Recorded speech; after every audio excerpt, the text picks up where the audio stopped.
Teacher কারণে কিন্তু বাচ্চারা করলাটা একদমই পছন্দ করে না। তো আমি এভাবে রান্না করি করলাটা। আর এভাবে রান্না করলে কিন্তু একদমই তিতা হয় না। একটু চিংড়ি মাছ দিয়ে দিই, মানে করলাটা খেতে এত বেশি মজা হয়, আর তিতা তো খুঁজেও পাওয়া যায় না।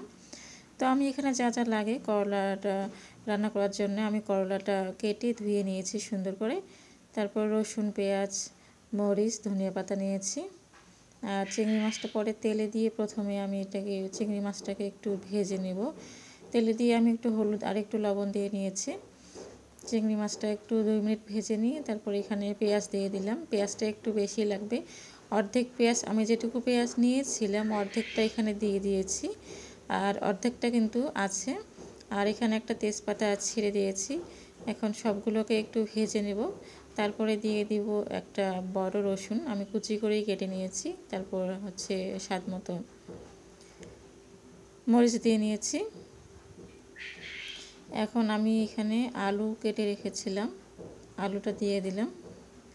আর হচ্ছে করলাগুলো ধুয়ে রেখেছিলাম যেগুলো ভালোভাবে, সেগুলো এখন দিয়ে দিলাম।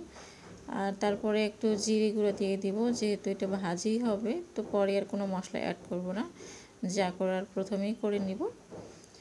তো এখন আমি একটু জিরে গুঁড়া দিয়ে এখানে সুন্দরভাবে মিক্স করে নিয়ে মোটামুটি ঢাকনা দিয়ে দিব।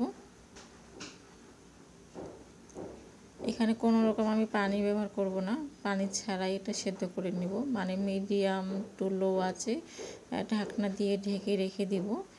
আর একটু পরপর মানে 3 মিনিট 4 মিনিট পরপর আমি ঢাকনাটা খুলে আর একটু উল্টিয়ে পাল্টিয়ে দিব, কারণ উল্টিয়ে পাল্টিয়ে না দিলে কিন্তু একদিক দিয়ে পুড়ে যেতে পারে, নিচে লেগে যেতে পারে। তো ঢাকনাটা খুলে আমি আরেকটু উল্টে পাল্টে দিবে, এভাবে ঢাকনাটা দিয়ে আমি 3-4 বার এরকম করে নিয়েছি। তো সবার শেষে ধনিয়া পাতা দিয়ে দিলাম, আর হচ্ছে আরেকটু কাঁচা পেঁয়াজ দিয়ে দিলাম। এই পরে কাঁচা পেঁয়াজটা দেওয়ার কারণে কিন্তু একদমই তিতা লাগে না, মানে এখানে কোনো তিতাই খুঁজে পাওয়া যাবে না। তো পেঁয়াজটাকে দিয়ে আমি এখন আবার একটু নেড়েচেড়ে মিশিয়ে নিয়ে আমি এটাকে আবার ঢেকে দিয়ে আরও 2 থেকে 3 মিনিট ঢেকে দিয়ে রাখবো, যেন পেঁয়াজটাও সেদ্ধ হয়ে যায়। এই যে মোটামুটি আমার ভাজিটা হয়ে গেছে প্রায়, পেঁয়াজটাও সেদ্ধ হয়ে গেছে, একবার ঢেকে রেখেছিলাম শুধু। আর হচ্ছে ভাজিটা থেকে তেল ছেড়ে দিয়েছে। আর চিংড়ি মাছটা দেওয়ার ফলে কিন্তু অনেক বেশি মজাও হয় খেতে, আর কোনো রকমই তিতাও লাগে না। তো আপনারা ট্রাই করতে পারেন করলাটা এইভাবে রান্না করতে, সেক্ষেত্রে কিন্তু বাচ্চারাও অনেক মজা করে খায়। কেমন লাগলো ভিডিওটা অবশ্যই কমেন্ট করে জানাবেন। ধন্যবাদ সবাইকে।